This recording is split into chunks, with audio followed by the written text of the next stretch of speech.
પાટણના સિદ્ધપુર તાલુકામાં કોંગ્રેસમાં મોટું ભંગાણ પડ્યું છે ત્યારે કોંગ્રેસમાંથી ભાજપમાં 300 જેટલા કાર્યકરો જોડાયા હોવાની વાત સામે આવી અને આ મામલે પૂર્વ ધારાસભ્ય ચંદનજી ઠાકોરે નિવેદન આપ્યું કે ભાજપના જ લોકોને ભાજપમાં જોડી કોંગ્રેસ તૂટી રહી હોવાને ખોટા દેખાવ કરાઈ રહ્યા છે।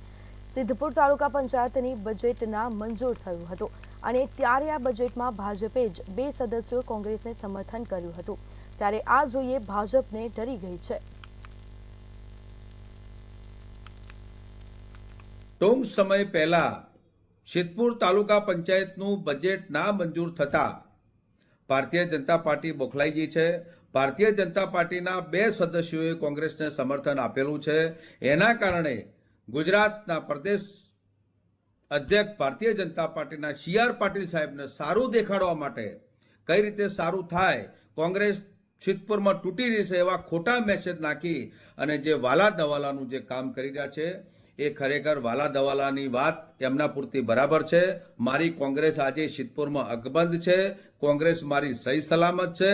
કોંગ્રેસ ક્યાંય તૂટતી નથી।